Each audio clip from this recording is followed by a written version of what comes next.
नमस्कार दोस्तों, capital of learning YouTube channel में आप सभी का स्वागत है।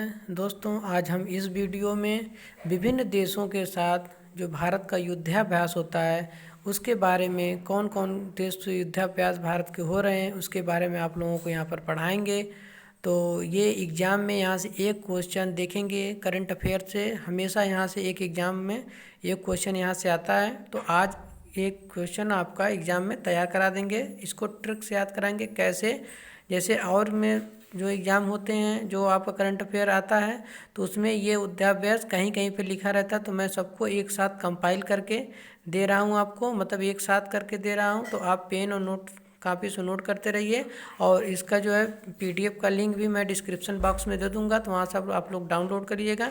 तो जल्दी से इस वीडियो को लाइक तथा शेयर कर दें, तथा जिन मित्रों ने अभी तक इस चैनल को सब्सक्राइब नहीं किया वो सब्सक्राइब कर लें, ताकि ऐसे ही वीडियो उनको भी प्राप्त होती रहे। तो चलिए शुरू करते हैं वीडियो।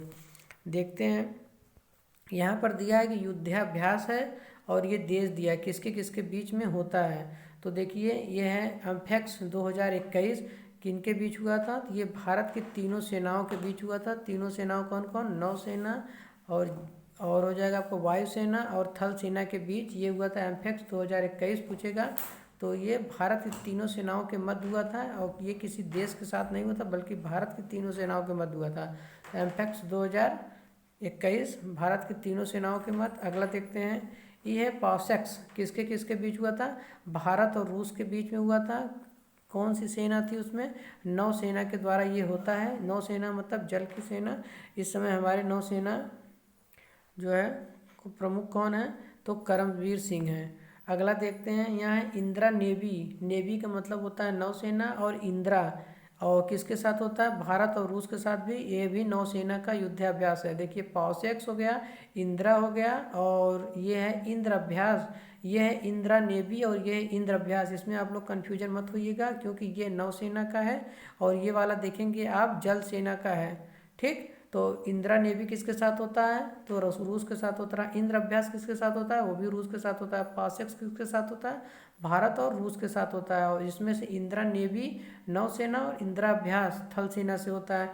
तो ये आप लोग अच्छे से याद करिए। इसी को देखिए मैं कंपाइल करके लाया हूँ, रूस का एक साथ आपको मिल जाएगा। अगला देखते हैं कौन सा है, यहाँ है सिम्बेक्स। सिम्बेक्स किसके किसके बीच होता है, भारत, सिंगापुर और थाईलैंड के बीच। किन सेनाओं के मध्य होता है, तो ये नौसेना के मध्य होता है। अगला है सिटमैक्स, ये भी किसके बीच में होता है, भारत, सिंगापुर और थाईलैंड के बीच में होता है। किसका, नौसेना का युद्धाभ्यास है। तो इसको भी आप लोग याद कर लीजिए कि सिम्बेक्स अगर पूछेगा या सिटमैक्स, तो अगर ऑप्शन में दिया जाएगा भारत सिंगापुर या भारत थाईलैंड, तो आपका करेक्ट आंसर हो जाएगा, क्योंकि ये तीन सेनाओं के मध्य होता है, भारत के और सिंगापुर के और थाईलैंड के मध्य में। तो ये सिम्बेक्स हो गया, ये हिंद महासागर में होता है। ये सिटमैक्स हो गया। अगला देखते हैं कौन सा है, ये देखिए मालाबार है। ये बहुत इंपॉर्टेंट, अक्सर एग्जामों में पूछे जाते हैं कि मालाबार किसके बीच में होता है। तो भारत, अमेरिका, जापान और ऑस्ट्रेलिया, चार सेनाओं के मध्य में होता है। और ये कौन सी सेना होती है, ये नौसेना के मध्य में होता है मालाबार, जो कि मालाबार केरल के पास वाला तट है। और यहीं पर गोवा से लेके मालाबार तक, मतलब केरल के तट तक, यहीं पर प्रतिवर्ष ये आयोजन किया जाता है युद्धाभ्यास। भारत, अमेरिका, जापान और ऑस्ट्रेलिया। अगर दिया जाएगा कि भारत अमेरिका के बीच में ऑप्शन, तो ये भी सही हो जाएगा। भारत, जापान, मालाबार इसके बीच में होता है। भारत, ऑस्ट्रेलिया दिया रहेगा तब भी करेक्ट आंसर हो जाएगा। तो मालाबार कितने देशों के बीच में होता है, अमेरिका, जापान और ऑस्ट्रेलिया के। अगला देखते हैं, यहाँ पे देखिए पासेक्स हो गया। यहाँ पर भी पासेक्स किसके बीच में होता है, भारत और अमेरिका के बीच में। ये नौसेना का अभ्यास है। अगला देखते हैं टाइगर।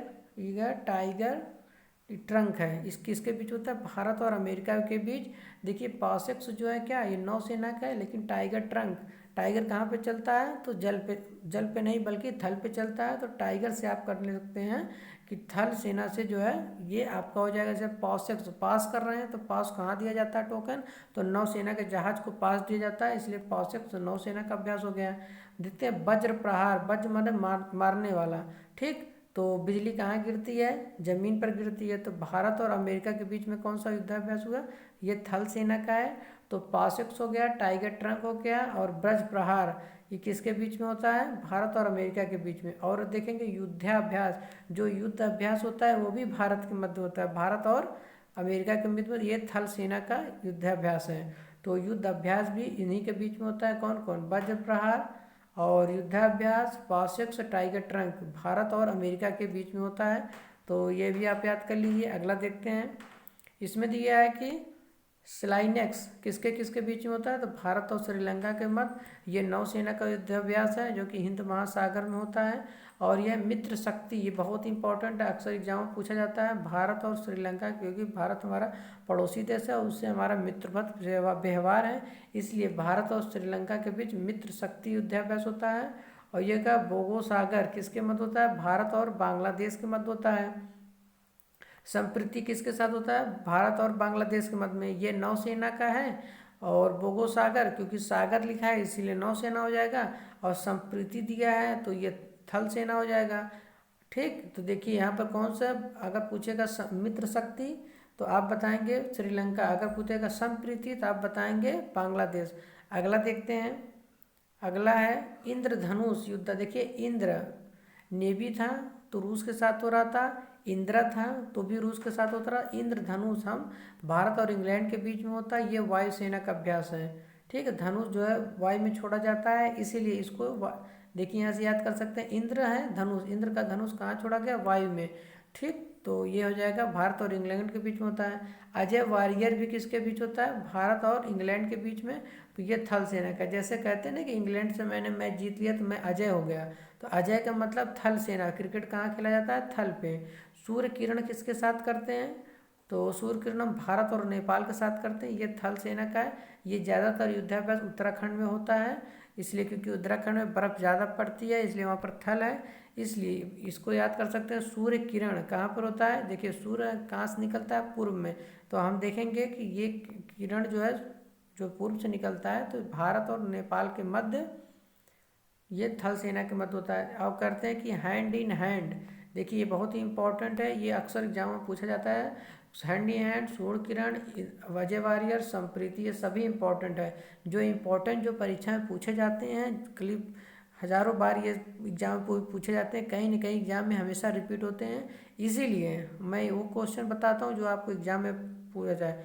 फालतू का क्वेश्चन मैं यहाँ नहीं कराता हूँ कि जीएस तो उससे बहुत ज़्यादा है, बहुत क्वेश्चन आते हैं, लेकिन जो एग्जाम में पूछने की 100% प्रोबेबिलिटी होती है उसी को मैं कराऊंगा। देखिए भारत और चीन के मध्य में होता है कौन, हैंड इन हैंड। आपसे पूछा जाएगा एग्जाम में, हैंड इन हैंड जो युद्धाभ्यास होता है किसके मध्य में होता है, तो भारत चीन थल सेना। पहले आप किसी चीज़ का वन लाइनर याद करा करिए, उसके बाद उसका ऑब्जेक्टिव बनाने की कोशिश करिएगा। जब तक आप वन लाइनर नहीं आपको पता रहेगा, जैसे हैंड इन हैंड किसके बीच में होता है, चीन के, अब हैंड इन हैंड चीन के बीच में होगा, तो याद है कि अब चाहे जो भी ऑप्शन बनाएं आप करेक्ट कर देंगे कि हैंड इन हैंड चीन के बीच में होता है। अगला देखेंगे कौन सा, अगला है धर्म गार्जियन किसके मध्य में होता है, तो भारत और जापान के मध्य में। कैसा अभ्यास है, थल सेना का अभ्यास है। सिन्यू मैत्री, सिन्यू एक जो है जापानी शब्द है और धर्मा भी गार्जियन एक जापानी शब्द है, तो भारत और जापान के मध्य होता है, ये वायु शक्ति है। सिन्यू मैत्री वायुसेना और धर्मा गार्जियन थल सेना के मध्य होता है, ये भारत और जापान के मध्य में होता है। ठीक है दोस्तों, तो ये था कुछ युद्धाभ्यास जो आज मैंने आपको कराया है। इसके PDF जो है लिंक डिस्क्रिप्शन बॉक्स से आप लोग डाउनलोड करिएगा।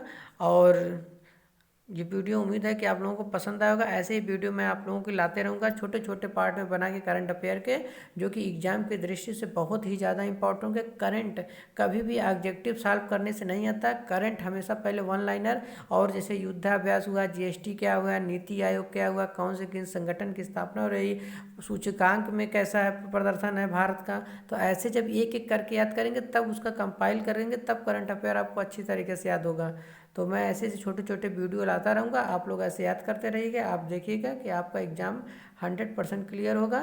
तो इस वीडियो को लाइक तथा शेयर कर दें, तथा जिन मित्रों ने अभी तक चैनल को सब्सक्राइब नहीं किया वो सब्सक्राइब कर लें और बेल आइकन को भी प्रेस कर लें, ताकि हमारी लेटेस्ट वीडियो का नोटिफिकेशन उनको पास सबसे पहले पहुँचे। Thank you for watching this video.